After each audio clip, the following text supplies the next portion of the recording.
बहुत समय पहले की बात है। एक छोटे से गांव में हरि नाम का एक गरीब लकड़हारा रहता था। वह बहुत मेहनती और ईमानदार इंसान था। उसका जीवन साधारण था, लेकिन दिल से वह बेहद संतुष्ट और नेक था। हर दिन वह सुबह जल्दी उठकर जंगल जाता, पेड़ों की लकड़ी काटता और फिर उन्हें बाजार में बेचकर अपने परिवार का भरण पोषण करता।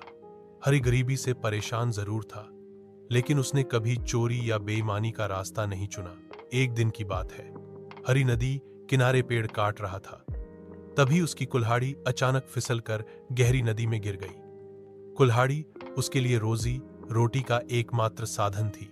हरि घबराकर रोने लगा, हे भगवान, अब मैं अपने परिवार को कैसे खिलाऊंगा।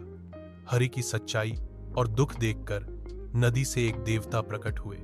उन्होंने पूछा, लकड़हारे, तुम क्यों रो रहे हो? हरि ने हाथ जोड़कर कहा, महाराज, मेरी कुल्हाड़ी इस नदी में गिर गई है। यही मेरे काम का एकमात्र सहारा थी। देवता मुस्कुराए और नदी में गोता लगाया। कुछ ही देर में वे एक सोने की कुल्हाड़ी लेकर बाहर आए। क्या यह तुम्हारी कुल्हाड़ी है?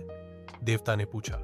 हरि ने तुरंत सिर झुकाकर कहा, नहीं महाराज, यह मेरी नहीं है। मेरी तो साधारण लोहे की कुल्हाड़ी थी। देवता चांदी कुल्हाड़ी लाए। हरि ने फिर कहा, यह मेरी नहीं। आखिरकार देवता तीसरी बार नदी में उतरे और इस बार एक पुरानी लोहे की कुल्हाड़ी लेकर बाहर आए। हरि की आंखों में खुशी के आंसू आ गए। हाँ महाराज, यही मेरी कुल्हाड़ी है। देवता हरि की ईमानदारी देखकर प्रसन्न हो गए। उन्होंने कहा, तुम सच बोलने वाले और ईमानदार इंसान हो, इसलिए मैं तुम्हें यह सोने और चांदी की कुल्हाड़ी भी इनाम में देता हूं। हरि ने कृतज्ञता से झुककर देवता का आशीर्वाद लिया। वह अपनी लोहे की कुल्हाड़ी और देवता द्वारा दिए गए उपहार के साथ घर लौटा। अब उसका परिवार खुशहाल हो गया और गांव वाले उसकी ईमानदारी की मिसाल देने लगे।